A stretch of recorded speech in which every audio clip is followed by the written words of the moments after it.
Merci de nous rejoindre sur E-Télé. Nous démarrons cette édition par la séance plénière qui s'est tenue ce jeudi à l'Assemblée nationale.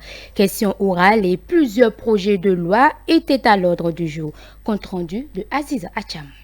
Les députés de la 8e législature en plénière au palais des gouverneurs à Porto Novo, à l'ordre du jour des travaux, la proposition de loi portant obligation de souscription d'assurance par tout utilisateur de véhicules terrestres à moteur au Bénin. Le projet de loi portant protection et règles au commerce international des espaces de la faune et de la flore sauvage menacés d'extinction sont également au menu. Dans nos forêts, il y a beaucoup d'espèces qui sont menacées d'extinction. Je crois que ceux qui sont chargés de la sauvegarde de la biodiversité, ils sont là avec nous. Il n'y a que la Panjari et la réserve W pour sauvegarder la biodiversité. Je crois que c'est non.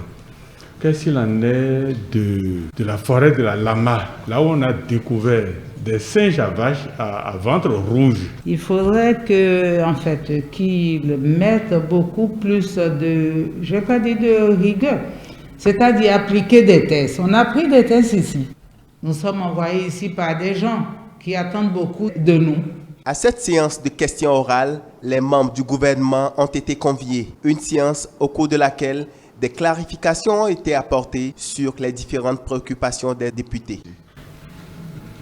Je voudrais dire que je souscris entièrement à la position qui a été suggérée par le président de la commission, à savoir que la situation relative à la gestion du parc national de la Pendjari confié à l'ONG internationale African Park Network soit traitée dans le cadre d'une question pour nous permettre d'approfondir, de vous apporter les éléments qu'il faut. En ce qui concerne la deuxième question, il faut dire que réglementer le commerce international contribuera forcément à réduire la prédation sur les espèces endémiques aussi.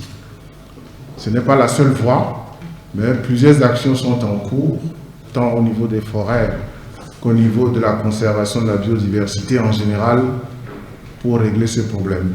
Monsieur le Président, je voudrais rassurer la représentation nationale sur le fait que le gouvernement, le régulateur, l'ensemble de l'écosystème qui est en charge de la gouvernance du secteur, le ministère du numérique, tout cet ensemble se met en branle pour que le secteur des communications électroniques soit un secteur qui soit au service en termes d'innovation, de qualité de service, de coût, vraiment au service des populations, des entreprises béninoises. Nous les mettons en œuvre progressivement avec la vision du chef de l'État, les investissements qui sont requis. Et donc, effectivement, cela ne peut se faire, tous les résultats ne peuvent pas s'obtenir du jour au lendemain. D'autres sujets ont également fait objet de débat au cours de cette plénière.